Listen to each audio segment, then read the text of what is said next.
Bismillahirrahmanirrahim. Assalamualaikum warahmatullahi wabarakatuh. Selamat pagi anak-anak. Bagaimana kabarnya hari ini? Semoga kalian senantiasa dilindungi oleh Allah Subhanahu wa taala. Amin. Semoga pada sehat juga ya semuanya. Amin. Nah, seperti biasa pada hari Jumat ini kita akan mempelajari tentang sejarah kebudayaan Islam. Nah, kalau minggu kemarin kita sudah mempelajari bab 1, yaitu apa saja bab 1 kemarin? Ya, awal mula dakwah Nabi Muhammad SAW dan para sahabat, serta ketabahan Nabi Muhammad SAW dan para sahabat dalam berdakwah. Itu penjelasan dari bab 1 yang kemarin. Nah, pada minggu ini kita masuk ke bab 2. Ya, kita minggu ini masuk ke bab 2 dengan materi atau tema yaitu ciri-ciri kepribadian Nabi Muhammad SAW dan sifat-sifat mulia Nabi Muhammad SAW. Oke, diharapkan pada pembelajaran kali ini kalian semua dapat memahami bagaimana ciri-ciri kepribadian Nabi Muhammad SAW dan bagaimana sifat-sifat mulia Nabi SAW. Oke, mungkin meskipun durasinya agak lama tetapi insya Allah kalian dapat memahami dalam video pembelajaran kali ini ya. Baik, selamat belajar dan selamat menyaksikan. Bismillahirrahmanirrahim. Kali ini kita masuk pada pembelajaran sejarah kebudayaan Islam. Pembahasannya yaitu kepribadian Nabi Muhammad SAW.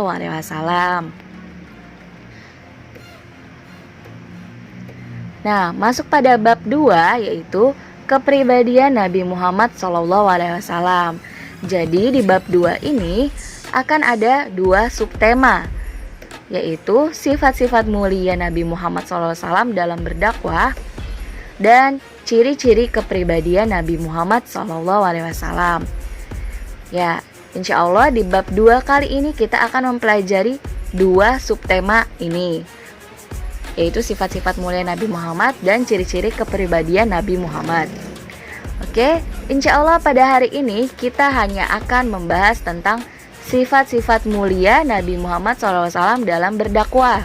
Selanjutnya, ciri-ciri kepribadian Nabi Muhammad insya Allah akan kita bahas pada minggu depan.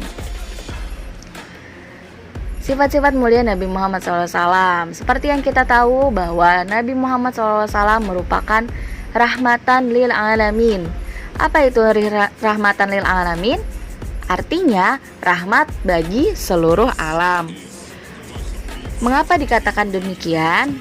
Karena Nabi Muhammad SAW merupakan nabi dan rasul yang ditunjuk langsung oleh Allah Subhanahu wa taala, diutus sekaligus untuk menyampaikan tugas untuk menyebarkan ajaran Islam dan sekaligus sebagai rahmat bagi seluruh alam. Rahmat bagi seluruh alam yang dimaksud di sini itu karena beliau terkenal dengan sifat-sifat dan kepribadian yang mulia, dan beliau juga merupakan suri tauladan umat Islam ya. Lanjut. Nabi Muhammad SAW merupakan rahmatan lil alamin dan tercantum dalam Quran surat Al-Anbiya ayat 107. Di sini dijelaskan. Nah, Quran surat Al-Anbiya ayat 107 berbunyi, Bismillahirrahmanirrahim. Wa ma arsalnaka illa rahmatan lil alamin.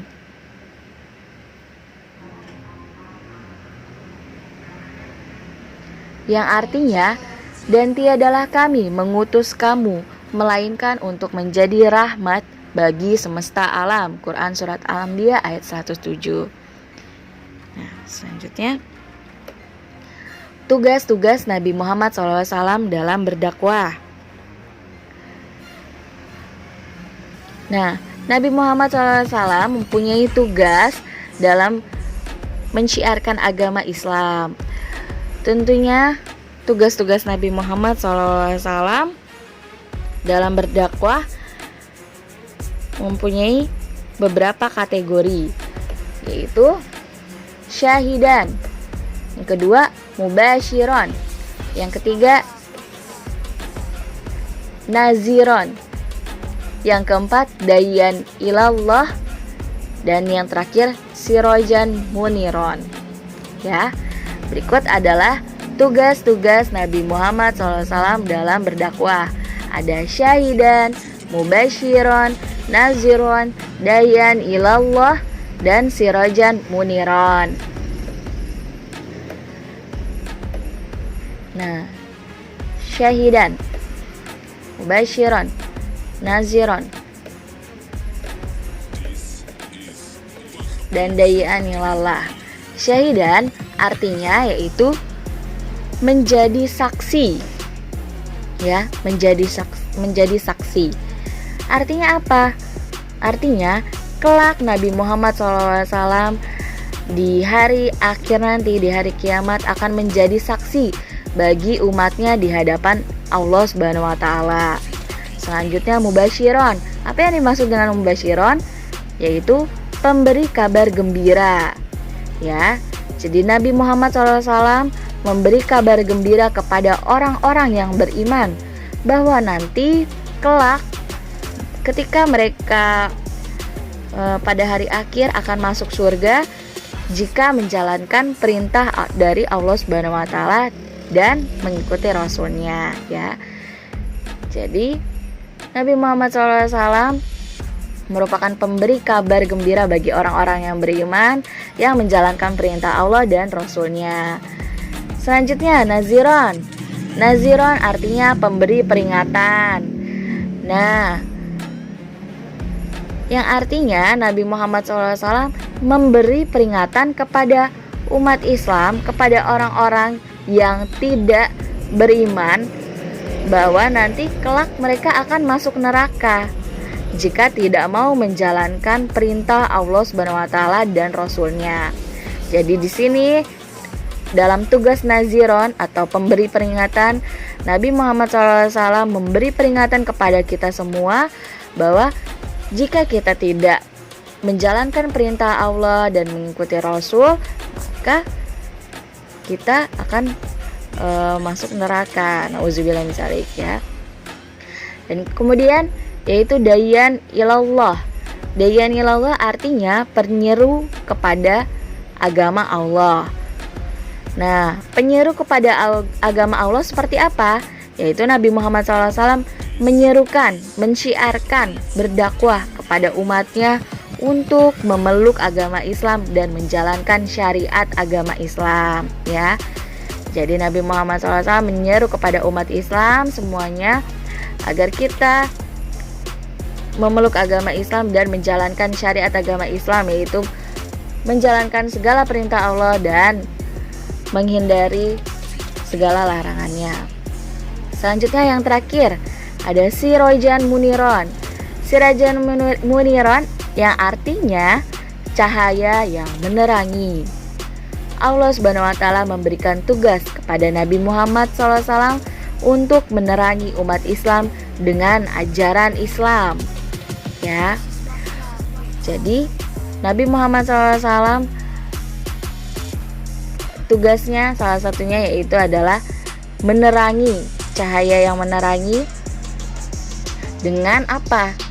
Dengan ajaran Islam yang diajarkannya, serta dengan sifat-sifat mulia Nabi Muhammad SAW yang dapat kita teladani.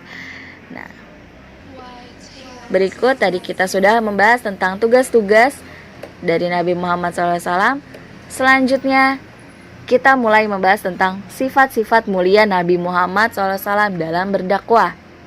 Apa saja sifat-sifat mulia Nabi Muhammad SAW dalam berdakwah? Yang pertama yaitu sidik. Yang kedua amanah.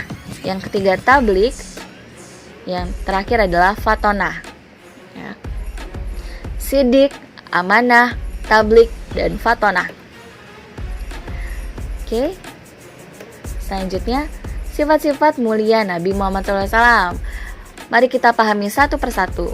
Sidik artinya yaitu jujur atau benar. Nah, Nabi Muhammad SAW memiliki sifat yang jujur dan benar dalam setiap kata maupun perbuatannya. Jadi apa yang beliau ucapkan, apa yang beliau perbuat adalah perbuatan dan perkataan yang jujur dan benar, ya. Karena Nabi Muhammad SAW mustahil untuk bersifat kazib atau berdusta. Ya. Selanjutnya yaitu amanah. Amanah artinya terpercaya atau dapat dipercaya. Ya. Nabi Muhammad SAW selalu menjaga amanah yang diberikan Allah kepadanya dan kemudian disampaikan kepada umat manusia.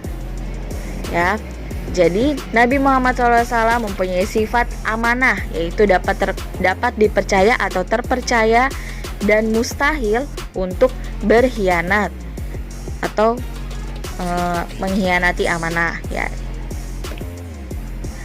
Selanjutnya ada tablik. Tablik artinya yaitu menyampaikan. Ya, tablik mengandung arti menyampaikan, yaitu Nabi Muhammad SAW berkewajiban dalam menyampaikan ajaran Islam, berkewajiban menyampaikan perintah dan larangan dari Allah SWT. Ya, Nabi Muhammad SAW mempunyai sifat mulia, yaitu tablik, menyampaikan ajaran Islam. Ya, beliau mustahil bersifat kitman. Kitman ini kebalikan dari tablik. Kitman artinya menyembunyikan, ya. Jadi tidak menyampaikan perintah Allah tetapi menyembunyikan. Itu kitman. Kalau tablik artinya menyampaikan ajaran dan perintah Allah Subhanahu wa taala. Ya. Nah, selanjutnya ada fatonah.